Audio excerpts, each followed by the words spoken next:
I have a few pet peeves in gaming, but there's one in particular that strikes a chord in the worst way possible for me, and that's starting the story with the main character being afflicted with amnesia.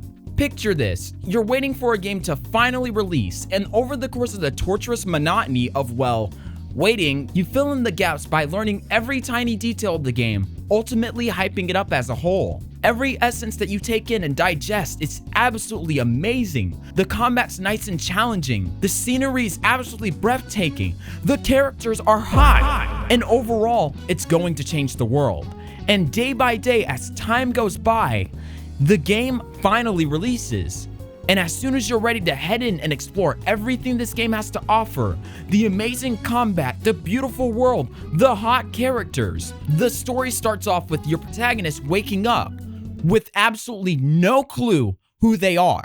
And this alone will be the entire reason why I find it hard to play the game afterwards. The most recent example of this happening, Wuthering Waves, but that's not the full reason why I stopped playing that. So, you may be thinking, why does amnesia make me so upset? In fact, you might not even have this peeve in general, but for me, it's a multitude of reasons. So, why is this the case? Well, it all really starts off at the base of the peeve.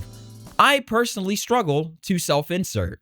Playing as a character I'm not is not the most easiest task in the world for me, not only because it's hard for me to roleplay, but because I can't be the protagonist. Characters all live separate lives from me, and I can't throw myself into their shoes when I didn't walk them in the first place. I don't know their experiences, I don't know their growths, I don't know their pain, and I can't just put myself in their scenario because I'm not them, I'm him. I was never a high schooler that got his entire life screwed over by a corrupt politician. I was never a slave on a dying planet being farmed over a galactic competition. I will never be a Solarian spilling his betrayer's blood for vengeance before going on an entire spiritual journey that ultimately changes his world. But dude, it'd be kind of cool if I could though. In all of these stories, I wasn't the main character, but simply the observer. Because if I ever were the main character, I would be dead on arrival. And it doesn't matter which game. Animal Crossing, Death by Taxes, Candy Crush Saga, Cardiac Arrest, Pong?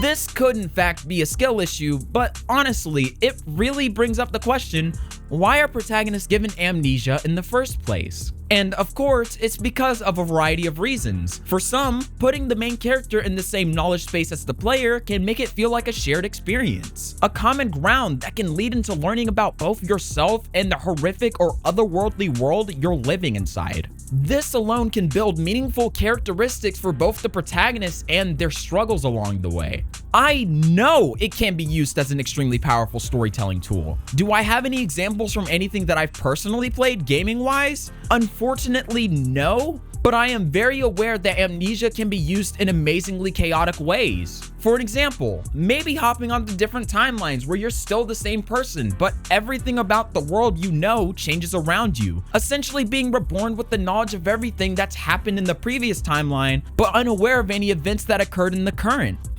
There was a really powerful visual novel and anime that kind of touches on this. I wonder what I may be talking about. I love Steins Gate, just in case if that matters to anyone. My point being behind all this is that amnesia is such a chaotic and cool way of expressing a character's background.